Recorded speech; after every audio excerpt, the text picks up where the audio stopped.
এইটো কোশ্চেন এটা লৈছো নতুন কোশ্চেনস মই আগৰ ভিডিঅ'খিনি গোটেইখিনি বেসিক্সখিনি কৰি দিয়া হ'ল অলৰেডি তাৰ লগত ৰিলেটেড কোশ্চেন কেইটামান কৰিলো এতিয়া আমি কেইটামান নতুন টাইপৰ কোশ্চেন কৰো যোনখিনি এক্সাৰসাইজ 5.2 আছে অলপ ইউনিক যত নিকে অলপ ট্ৰিক দৰকাৰ হয় ইয়াত চোৱা কোশ্চেনটো কৈছে for what value of n are the nth terms of 2ap this and this equal মানে nth টার্ম টু দুটা এপি আছে দুটা সমান্তর প্রগতি আছে এটো এটা সমান্তর প্রগতি এটো এটা সমান্তর প্রগতি দুটা সমান্তর প্রগতি দুটা এপিৰ nth টাৰ্ম টু কেতিয়া ইকুয়াল হ'ব nth টাৰ্ম টু কেতিয়া ইকুয়াল হ'ব কোনটো ভ্যালু অফ n ৰ কাৰণে ইকুয়াল হ'ব n ৰ কি ভ্যালু হলে ইয়াৰ দুটা এপিৰ nth টাৰ্ম টু মানে nth টাৰ্ম মানে লাষ্টৰ টার্ম যেটা আমি l বুলিও লিখো কেতিয়াবা তো হে L2 বা লাষ্টৰ যোনটো টাৰ্ম ইয়াত যোনটো লাষ্টৰ টাৰ্ম আহিব আৰু ইয়াত যোনটো লাষ্টৰ টাৰ্ম আহিব হে দুটা n ৰ কি ভ্যালুৰ কাৰণে ইকুয়াল হ'ব হেতু দিছে কোশ্চেনটো মানে আমাৰ n টো ওলাব লাগে আলটিমেটলি আৰু ইকুয়াল বুলি কৈ দিছে ইকুয়াল হ'ব কিন্তু n ৰ ভ্যালুটো লাগে আমাৰ তো ইকুয়াল কেনেকৈ হ'ব ফাৰ্ষ্টত আমি n টাৰ্মৰ ফৰ্মুলাটো জানো n টাৰ্মৰ ফৰ্মুলাটো কি আছিল a plus n minus 1 d তো a plus n minus 1 d ফৰ্মুলাটো আমি বহাই দিম ইয়াত a আৰু d এটো এপিৰ কাৰণে বেলেগ এটো এপিৰ কাৰণে বেলেগ একাৰণে আমি কি লিখিব পাৰো হিয়াৰ এটা ফাৰ্স্ট এপিৰ কাৰণে আমি a1 লিখিছো আৰু d1 লিখো ঠিক আছে a1 আৰু d1 লিখিছো আৰু ইটো এপিৰ কাৰণে a2 আৰু d2 লিখিছো একেটা কথা ভ্যালুখিনি লিখিব লাগে মানে হিয়াৰ a1 কিমান 63 আৰু d1 কিমান হ'ব 65 minus 63 d মানে কেনেকৈ ওলাই this minus this মানে 2 হ'ব হয় আৰু ইয়াত কিমান হ'ব a2 3 আৰু d2 কিমান হ'ব 10 minus 3 7 ঠিক আছে তো এইখিনি হৈ গ'ল a আৰু d এতিয়া আমাক কি কৈছে ফৰ n টার্মটো ইকুয়াল বুলি কৈ দিছে তো আমি ইকুয়াল বুলি অ্যাকর্ডিং টু কোশ্চেন আমি কি কৰিম সমান হয় n টাৰ্মটো সমান হয় তো n টাৰ্মৰ ফৰ্মুলা কি আছিল a plus n minus 1 d তো ইয়াত a1 আৰু d1 দি দিও equal to a plus n minus 1 d ইয়াত a2 আৰু d2 দি দিও দুটা ইকুয়াল হয় বুলি কৈছে এখানে আমি অ্যাকর্ডিং টু কোশ্চেন ইকুয়াল কৰি দিছো তাৰপিছত n টো দুটাৰ একেটাই হ'ব মানে n মানে নাম্বাৰ অফ টার্মস কেটা টার্ম আছে ইয়াত হেতু আমি নাজানো হেতু ওলাব লাগে তো যেতিয়া আমাৰ হেতু ওলাব লাগে তো আমি কি কৰিম ফৰ্মুলাটোত ইকুয়াল পুট কৰি দিলো এতিয়া আমি কি কৰিম দুটাতে ভ্যালুখিনি পুট কৰিম ভ্যালুখিনি পুট কৰাৰ পাছত 63 হৈ গ'ল ইয়াত প্লাস n minus 1 d2 মানে d1 মানে 2 a2 মানে 3 প্লাস n minus 1 d2 মানে 7 তাৰপিছত ইয়াত সলভ কৰা মাল্টিপ্লাই কৰি দিয়া 63 plus twice n minus 2 equal to 3 plus 7n minus 7 तो n থকাখিনি এটা ফালে লৈ আহা linear equation in two variable হে সৰি ওয়ান ভেৰিয়েবল হে একদম ইজি এলজেব্ৰা একদম ফাৰ্স্ট এটা ভেৰিয়েবল আছে ইয়াত তো n খিনি গুটে এটা ফালে লৈ আনা n টো এটা ফালে আনিলে 2n minus 7n আৰু 63 minus 2 61 ইফালে গলে মাইনাস হৈ যাব আৰু 7 minus 2 3 minus 7 minus 4 আৰু 63 plus 63 minus 2 61 itu minus 61 ইফালে কিমান হ'ব minus 5n equal to minus 65 তেতিয়া হলে minus minus cancel n equal to 30 হৈ গ'ল আমাৰ তো for what value of n this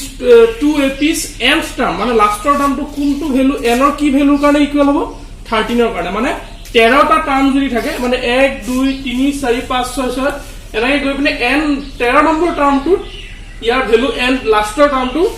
যদি ইয়াত 13 টা টাৰ্ম ইয়াত যদি 13 টা টাৰ্ম থাকে তেতিয়াহলে লাষ্টৰ টাৰ্মটো ইকুয়াল সমান হ'ব মানে এইকাৰণে আমি কি কৰিছো অ্যাকৰ্ডিং টু কোশ্চেন লাষ্টৰ টাৰ্মটো সমান বুলি ধৰিয়ে লৈছো ভ্যালুখিনি পুট কৰিছো আৰু নাম্বাৰ অফ টার্মস লাগে n টো লাগে তো n টো ওলাই দিছো একদম ইজি কোশ্চেন তো আৰু এটা কোশ্চেন লৈছো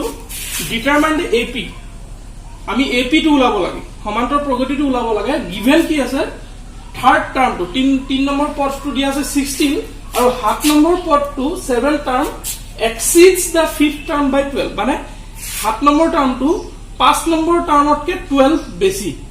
হে দুটা বস্তু গিভেন আছে ইয়াৰে পৰা আমি থাৰ্ড কি কয় গুটি এপি টো ওলাব লাগে সমান্তৰ প্ৰগতিটো ওলাব লাগে তাৰ মানে কি আমাৰ এপি ওলাবৰ কাৰণে a আৰু d যদি পাই যাও তেতিয়া আমাৰ এপি ওলাই যায় তো আমি a আৰু d ওলাবলৈ ট্ৰাই কৰো উইথ দা গিভেন ইনফৰমেশন তো আমি কি কৰিম ফাৰ্স্টত যেতিয়া এপি ওলাব দিয়ে সদায় এটা স্টেপ কমন হ'ব let a be the first term প্ৰথম টাৰ্মটো এটো লিখি লব ভালকে a be the first term প্ৰথম টাৰ্ম a আৰু d দিয়া মেনশন নাথাকে নহয় এই কাৰণে a be the first term and d be the common difference ঠিক আছে a টো প্ৰথম টাৰ্মটো ধৰি লৈছো ধৰা a টো হল প্ৰথম টাৰ্ম আৰু d হল সাধাৰণ অন্তৰ কমন ডিফাৰেন্স হেতু ধৰি লোৱা পাছত এটা আমি কি দিয়া আছে given third term আমি কেনেকৈ লিখো a3 মই লাস্ট ভিডিওটোত কৈছো আমি টাৰ্মটো এনেকৈ প্ৰথমৰ পৰা কলে এনেকৈ লিখিলে হ'ল a3 মানে কিমান দিয়া আছে 16 ঠিক আছে a3 ফৰ্মুলাটো কি হয় a plus n minus 1 b equal to 16 আগত এটা 7th টাৰ্মটো আৰু এটা গিভেন ইনফৰমেশন আছে এটো ইকুৱেশনটো থাকক এনেকৈ আছে থাকক আৰু বেলেগ ইনফৰমেশন পোৱা নাই নহয় এতিয়ালৈকে আমি তো এইটো টাৰ্মত চোৱা 7th term exceeds the 5th term by 12 মানে কি হ'ব 7th term a7 লিখিলো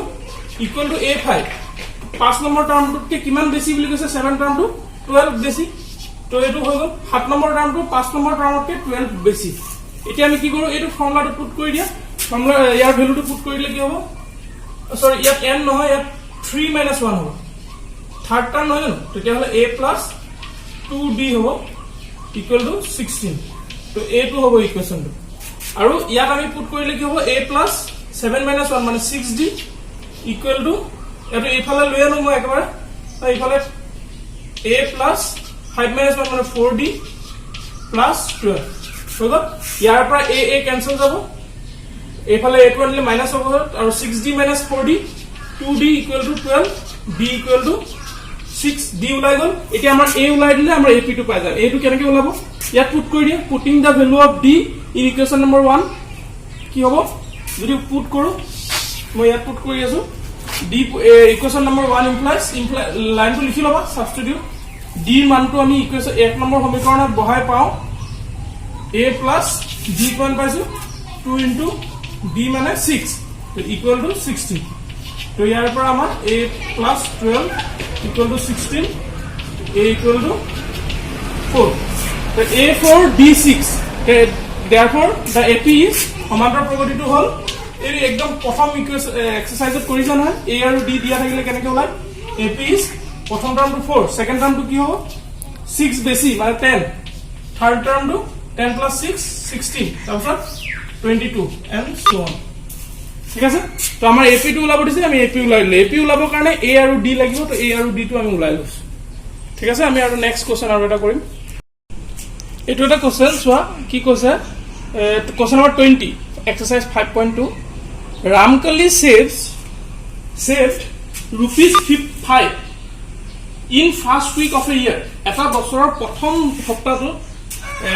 ৰামকালিয়ে 5 টকা সেভ কৰিছে বচাইছে আৰু তাই কি কৰিছে উইকলি সেভিং টু বহাই গৈছে কিমানকে বহাইছে ইনক্ৰিজড হাৰ উইকলি সেভিংস বাই rupees 1.75 মানে প্ৰতি সপ্তাহে প্ৰথম সপ্তাহত 5 টকা সেভ কৰিলে পাছৰ সপ্তাহৰ পৰা 1.75 rupees 1.75 rupees এনেকে ইনক্ৰিজ কৰি গল তাৰ সেভিংস কিনি ঠিক আছে তাৰ পিছত দিয়া আছে if in the end week n number week to যদি তাই টোটাল সেভিং টু rupees 20.75 হৈছে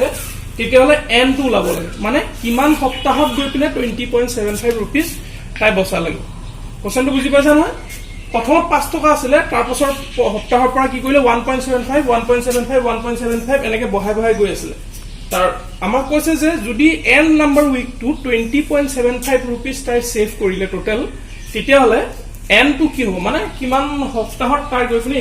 20.75 rupees জমা হ'ল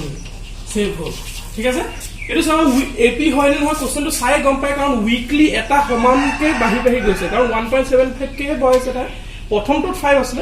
মোক আমাৰ ap ডেফিনেশনটোৱে কৈছিলে যে প্ৰথম a টো আমি যেনেকে হলো আহিব পাৰে তাৰ পাছৰ টাৰ্মখিনি এটা ফিক্সড নিৰ্দিষ্ট সমানকে গৈ থাকে হয় সমানকে বাঢ়িব নহলে সমানকে কমিব তো 5 টো আছে তাৰ পাছৰ পৰা 1.75 কে ইনক্ৰিজ হৈছে ঠিক আছে তো আমি কেনেকৈ কম লিখিম এটো যে thus the savings of Ramkali are Ramkali forms an AP ঠিক আছে ৰামকেলিৰ সেভিংস খিনি এটা সমান্তৰ প্ৰগতি হ'ব বা ফৰ্ম কৰিব তেতিয়াহলে কেনেকুৱা হ'ব সেভিংস খিনি হেতু আমি প্ৰথমত লিখি দেখাব লাগিব তেতিয়া আমি এ ডি তাৰ পৰা ওলাব পাৰিম তো অসমীয়া ৰামচৰণ বুলি আছে দেই ৰামচৰণে বুলি কৈছে তাৰ 5 টকা সঞ্চয় কৰা ৰামচৰণৰ সঞ্চয় কৰা পইচা খিনি এটা সমান্তৰ প্ৰগতি ফৰ্ম কৰিব তাৰ পাছত সমান্তৰ প্ৰগতিটো হ'ব কেনেকুৱা হ'ব প্ৰথমটো 5 which is এনেকৈ লিখি লব পাৰা which is প্ৰথমটো কি হ'ব 5 টকা হয়নে কমা তাৰ পাছৰ সূত্ৰটো কেনেকুৱা হ'ব 5 plus 1.75 ঠিক আছে তাৰ পাছৰটো কেনেকুৱা হ'ব 5 plus 2 into 1.75 নহলে d do a plus d a plus twice d এনেকৈ যাব না বা 1.75 আকৌ 1.75 plus 1.75 একে কথা তাৰ পাছত কমা আকৌ 5 plus 3 into 1.75 এনেকৈ যাব গৈ থাকিব হ্যাঁ তেতিয়াহলে আমি এইটো ap পাই গলো ap যদি পাই গলো তাৰ পৰা আমি a ওলাব পাৰো a কিমান here a is 5 আৰু d কিমান কে বাহিছে 1.75 ক্যালকুলেট নকৰিলে হৈ যায় কাৰণ 1.75 কে বাহিছে তেতিয়াহলে আমাৰ কি ওলাব লাগে এটা n2 ওলাব লাগে কিন্তু n2 আমাৰ n2 ওলাব লাগে কিন্তু an2 দিয়া আছে কি দিয়া আছে গিভেন ইয়াত লিখি লব পাৰা an মই হেদিনাখন লাষ্ট ভিডিওটোত কৈছো an মানে ভ্যালুটো বুজাইছে n নম্বৰ পজিশনৰ যোনটো ভ্যালু হেতু বুজাইছে আৰু n মানে টাৰ্মটো নাম্বাৰ অফ টাৰ্মটো বুজাইছে তে an টো কিমান দিয়া আছে 20.75 rupees ঠিক আছে তো an মানে হে নাম্বাৰ n টাৰ্মটোৰ ভ্যালু কিমান তো মানে n মানে লাষ্ট টাৰ্ম বুজায় আৰু লাষ্ট টাৰ্মৰ ফৰ্মুলা আছে আমি এনেকুৱা কোশ্চেন কৰিছো যদি লাষ্ট টাৰ্মটো এটো হয় a আৰু d আছে আমি n টো ওলাব পাৰো কি কৰিম according to question কি কৰিম an equal to a plus n minus 1 b হৈ গল তে n to an মানে 20.75 ইয়া পুট কৰি দিয়া 20.75 equal to a মানে কিমান 5 plus n minus 1 d মানে কিমান 1.75 হৈ গল তে এটো তোমালোকে লিনিয়াৰ ইকুৱেচন ইন ওয়ান ভেৰিয়েবল হয় মই আগৰ কোশ্চেনটো এনেকৈ সলভ কৰিছো বোথ সাইড n আছে ইয়াত এটা সাইডে n আছে n টো এফালে মাল্টি ডিস্ট্ৰিবিউটিভ প্ৰপাৰ্টি লগাবা ইয়াত